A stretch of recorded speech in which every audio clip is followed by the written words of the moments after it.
What's going on, everybody? Welcome back to the channel. Today we're going to talk knives. For those of you who are new to the channel, you may not know. But for those of you that have been around a while, you know I'm a bit of a knife junkie. This is some of the collection here. I love pocket knives, and I think it's really fun to do that. But today we're going to actually talk about the knives that you probably use more than any other knife in your house. That is kitchen cutlery. I feel like for as many cool pocket knives as you have, you end up using your kitchen knives more. And I want to talk specifically about one brand. In fact, I have one of their knives right here. And that is Bradford USA. This is their Guardian 3.2, which is like a little kind of pocket fixed blade that I absolutely love. I got this at Blade Show Atlanta a couple of years ago, but at the same time at Blade Show Atlanta, that same time, I picked up some of their kitchen cutlery. And then this year, just a few weeks ago, at Blade Show Atlanta, I picked up another piece of their kitchen cutlery, and I'm going to tell you kind of what makes the difference for me, why I like it so much. I did most of the cutting for breakfast already this morning, so now we're just stirring and cooking. Okay, so here's my drawer of kitchen cutlery. Now, what we're normally used to seeing is something like, let's see, this is not typical, but it is more conventional. This is actually a Bob Kramer design, so it's actually not, it's no slouch, it's pretty awesome. But this is a Japanese style knife, but usually your normal kitchen chef's knife has this shape, right?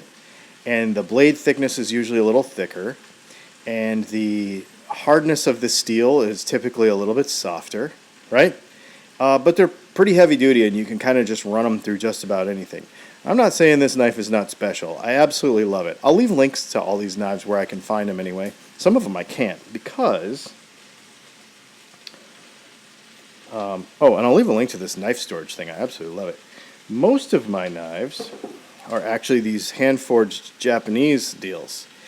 And what's so interesting about them is the blade stock thickness is like paper thin, okay? And the blade angle is super shallow, like 15 degrees or less when we start looking at that. So we have a Santoku, kind of a bunka style here. We have a Nikiri here. That one's actually carbon steel. Let's see, what else do we have in here? We have a big Gyuto here, 240 millimeter carbon steel Gyuto, okay? And the difference between a Japanese piece of cutlery and, say, something like this is, again, the steel is much harder, right? And also, that angle, and that is usually closer to 20 degrees, you know, maybe 18 or something like that. So let me show you a couple of knives that I got from Bradford that kind of split the difference, and I really like them. Okay, so the first two knives I got from Bradford last year are these. These are really neat. They're like a special PVD coated blue, super cool. They're not doing it anymore. That's like a special edition thing. But this is a 7-inch chef's knife. But if you'll notice, it's got a very similar kind of Japanese Gyuto / Japanese bunka kind of crossover shape to it, which I really like. And then if you look at the small utility knife, this is very reminiscent of a small Japanese petty knife. So I really like these blade profiles. I like these blade shapes, right? And when we start to look at the cutting geometry of them, these are 15 degrees, and I believe they're 10 thousandths thick. And they do have a distal taper to them, so they get really thin down here at the tip, right? Super distal taper means if it's thick up here and thin down here. So you have this angle, which is a flat grind, right? Full flat grind. But then you also have this taper, so it goes from thick to very, very, very, very thin down here. Super paper thin. Very similar in geometry to these Japanese knives. What does that translate to? Well, when you look at cutting something, so let's cut an onion, and it's hard to show this on camera, but if you go from the more traditional chef knife geometry, which is here, to the Japanese knife geometry, which you can see here, it's just much faster. It's like a laser beam of a cut, right? So the geometry that we find on the Bradford stuff is sort of in the middle. It's sort of in the middle. So it kind of splits the difference between the two very, very nicely. This year at Blade Show, they introduced the middle size. So I think this is a 6-inch, more of a utility knife, and that is pretty killer, right? So that puts you into kind of this territory when it comes to the utility of that blade, which I really, really like. Now, why would you choose this knife over this one if you had this one? Because if you're like, well, that Japanese geometry is amazing, and you have these hand-forged amazing knives, and et cetera, et cetera. Well, the problem with this hand-forged Japanese stuff is that it's not a problem. You just kind of have to know that when the edge is so hard, because the steel that they use to make these Japanese hand-forged stuff is so hard, that if you were to hit like an avocado pit, or if you were to hit a chicken bone or something like that, it's possible that you could chip this knife. So you kind of have to, I don't want to say you have to baby them, but you kind of have to use caution and pick and choose per the job what knife you want to use. And you might not want to use something like this to cut everything, right? Or this hardness of steel. That is where I really feel like this Bradford stuff comes into play, because you have the geometry of that super cool Japanese stuff, right? And now it's not quite the geometry, but it's very, very close. But here's the trick. See that in those letters right there? AEBL. This is a stainless steel that you don't have to worry about, that you don't have to necessarily baby. They make pocket knives out of this stuff, and they make fixed blade, kind of like survival knives, hunting knives, stuff like that, out of AEBL, because it's pretty tough.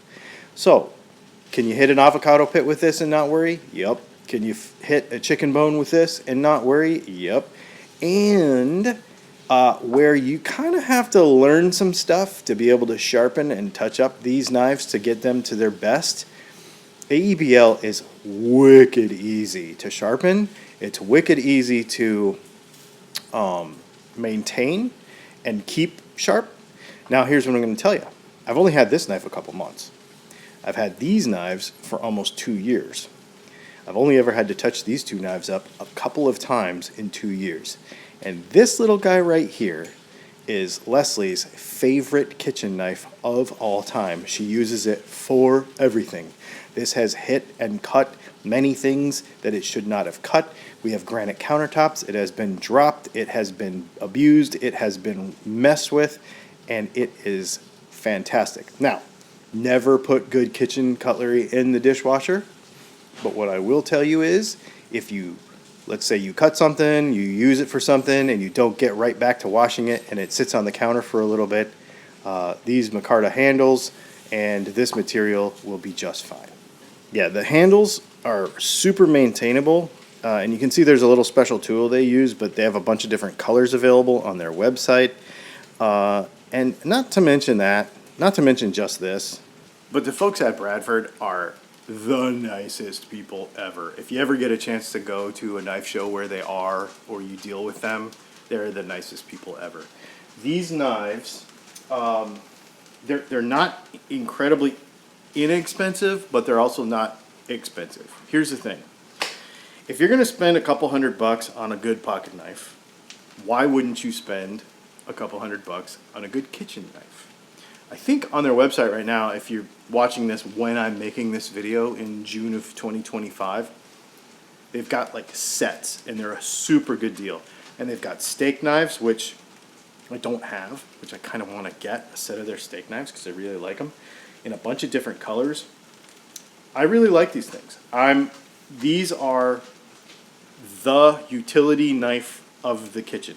Yes, we have a bunch of fancy cutlery, but this stuff is the fallback. This is what you go to when you don't want to think about it, when maintenance is not an issue, like when you're in a hurry, when you're like, let me do this real quick before I leave the house, and you might, like I said, leave it wet sitting on the counter, or, you know, like you can't do that.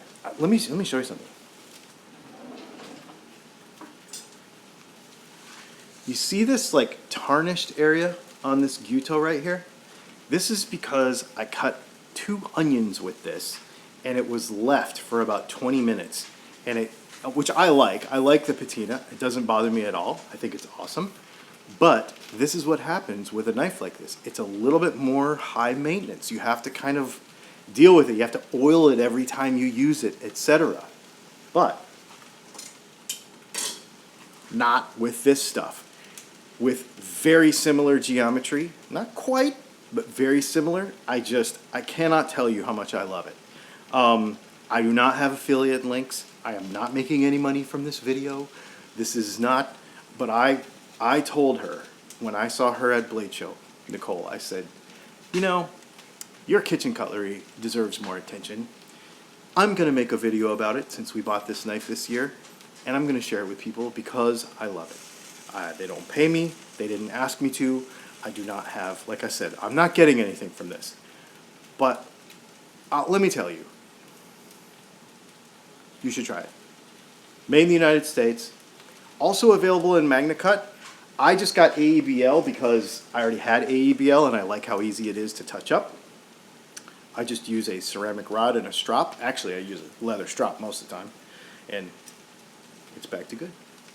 Y'all, thanks for hanging out. Like I said, I'll leave links to everything that I have links for. We also have a little Shun utility that's pretty cool. I'll leave a link to the knife storage and some of the other stuff, pan and all that stuff that we use today. But go to Bradford USA, check out their stuff. Thanks for hanging out. We'll see you in the next video.